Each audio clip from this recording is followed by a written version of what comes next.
Hey, I'm finally not recording in the car. Yay. So the other day I was looking at myself in the mirror and this thought just popped into my head. I was saying to myself, gosh, you look so ugly today. And I've had this thought 1,000 times before. It was always there, everywhere, every morning, every time I catch my reflection. But the other day I actually caught myself doing that. I actually stopped and asked myself, where did this thought come from? Did I wake up that morning and independently conclude that I look ugly? Or did this thought just happen to me? So I tried to trace it back. I remember this girl in high school who told me that I looked like a fetus. And I also recalled some of the cool kids in high school calling me a weeb. But as I thought about this deeper, I realized I wasn't born thinking this way. Because no 5-year-old would look in the mirror and tell himself that I look ugly. So where did this thought come from? I don't know. But what I know for sure is that this thought didn't come from me. It's just my default setting. It's a program running in the background that I never chose to install. And it's happening to everybody, everywhere, all at once. Let me explain. For instance, someone cuts you off in traffic. Your shoulders tense up. You clench your jaw. Your heart rate spikes. And you want to hurl the vilest insult to that driver. But you didn't choose to feel that way. It just happened.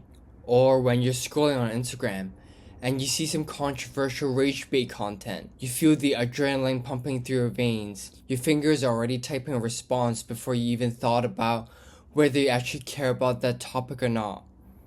The outrage feels real. It feels like your opinion. But is it? Another example could be that you're talking to somebody and there's a prolonged silence in the conversation. And before you know it, you are already reaching for a phone. But what are you hoping to find in your phone at that moment? What's the reason beneath the impulse? And this is what I call autopilot. And I don't know about you, but I would estimate most of my life is spent like this. Just reacting, not consciously choosing. In today's day and age, we have infinite ways to disengage from reality. I remember back in 2013, you could actually reach the end of your Instagram feed.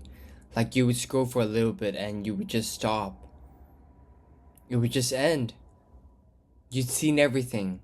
You could put down your phone. Now, it's infinite. The scroll never stops. I spent 3 hours on TikTok the other day. 3 fucking hours. And the only thing that stopped me was my phone dying. Not me consciously choosing to stop. But my phone literally just ran out of battery. And look, I'm not trying to moralize here. I'm not beating the dead horse about how terrible social media is. That's not the point. The point is, if you're not actively choosing what to pay attention to, then entire billion-dollar companies would choose for you to keep you scrolling, clicking, reacting, to keep you unconscious. Because conscious people don't serve the attention economy. Conscious people stop scrolling. They put down their phone. They choose where their attention goes. And if you're on autopilot, you scroll until the heat death of the universe. You will react to every piece of rage bait content. And you spend 3 hours scrolling without even noticing it. You're not just unconscious. You're being kept unconscious. And it's working. Now I know what some of you might be thinking. Bro, why does it matter? It's not that deep. You're overthinking this. Just live a life, man. And maybe you're right. Maybe I am overthinking this. But here's the thing I keep coming back to. If you're not conscious, if you're just running programs you never chose, then who's really living your life? You could spend your entire existence reacting to things, never actually here, never actually present, forever elsewhere. You'll be dead long before they bury you. And to me, that seems like it matters. So what's the alternative? I tried this the other day. I was in the long checkout line and my hand immediately reached for my phone, but I stopped myself. I just stood there and paid attention. And here's what I noticed. Everyone in that checkout line was just as tired and stressed out as I was.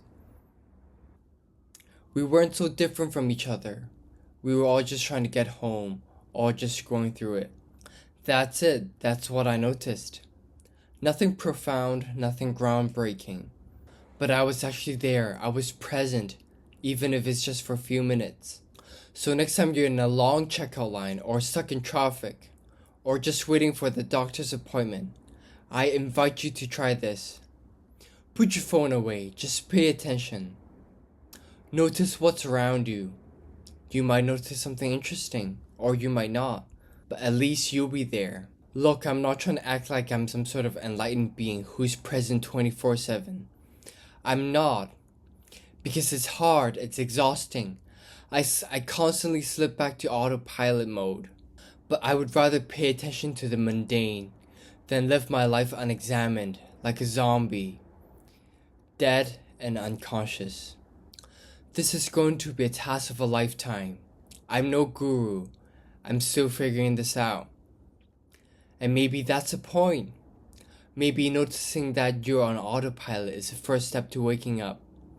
Maybe asking where did this thought come from is enough. I don't have all the answers. I'm just trying to pay attention.